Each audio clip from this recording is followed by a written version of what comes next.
oldfashionedhealth.com. And if you remember last week, I talked about salt consumption and the 7 FDA label changes that they're trying to do, right?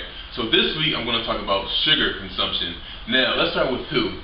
WHO, the World Health Organization. So previously, they said that the recommendation for sugar consumption should be 12 teaspoons a day. Now they're actually trying to cut that in half to 6 teaspoons a day, because they're finding now that chronic disease has a direct correlation to the amount of sugar that we're ingesting in our bodies, pretty much.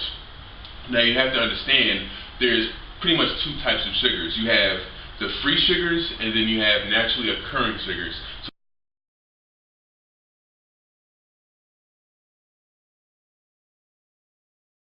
So naturally occurring sugars are sugars pretty much in fruit and so forth.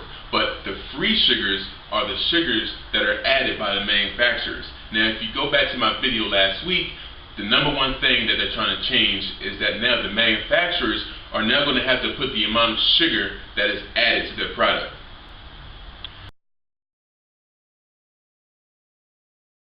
You also have to remember that there are also hidden sugars.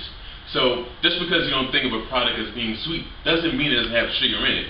There's also processed foods that have a lot of sugar in it, but you just have to read the label. Take an example for one of my favorite bars, or nutrition bars, I thought, right? The Clif Bar. Now, 6 teaspoons equates to 25 grams of sugars a day. So if you look at the back of the label, it's in grams, it's not in teaspoons, so that's why they have 25 grams. It's what they're trying to go for our daily consumption. Now if you look at the back of a Clif Bar, it has 23 grams of sugar in it. That's pretty much your day of sugar. Clif Bar, 23 grams. Now if you also look at something like a cup of marinara sauce, I don't really think sweet when I hear that, but if you recognize, it actually has 14 grams of sugar in it just in a cup of marinara sauce. So remember, just because you don't think it's sweet, read the labels. There are a lot of sugars in products that you would not even think is sugar in there.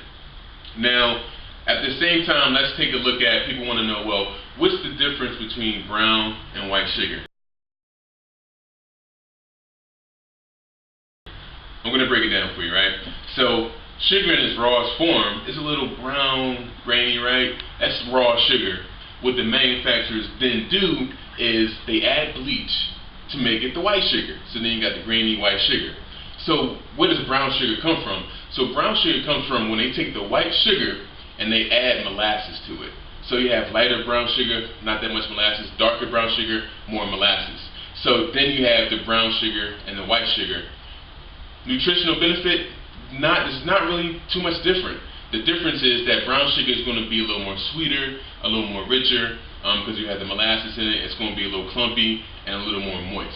So for that reason, a lot of people that bake a lot, they like to use brown sugar because it gives it more taste, can also alter the color as well. So those are the difference between white and brown sugar. Ultimately, it just comes down to your preference. There's really no difference between the two. So people like to think brown sugar has to be healthier because, well, brown rice is healthier than white rice. They take the brown and say, well, it has to be healthier, right? No, not necessarily. Do the research. It's pretty much the same thing you're eating. So again, I hope you learned something. Old Fashioned Health, we try to give you the best knowledge we can. We have, our 3 pillars are nutritional, physical, and also the most important one, in my opinion, is mental health. So I'm going to leave you with a quote today from the book of the month, which is "Tough times don't last, but tough people do." And the quote, it kind of resonated with me because I don't think I'm doing anything special, right? I'm just willing to do, other people are willing to do what others won't. Like, you can look at other people, you can do that too. There's no difference. They still breathe air. They're pumping blood. They're a normal person. You just have to make the decision to go out and do it. And this quote kind of resonated with me. And the quote goes, "Great people aren't ordinary people. They just have extraordinary determination." So think about that. Whatever you want to do, go for it.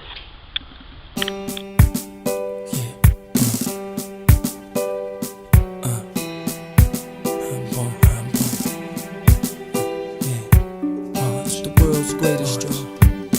It's the world's greatest. Come on. The world's greatest. I am a mountain.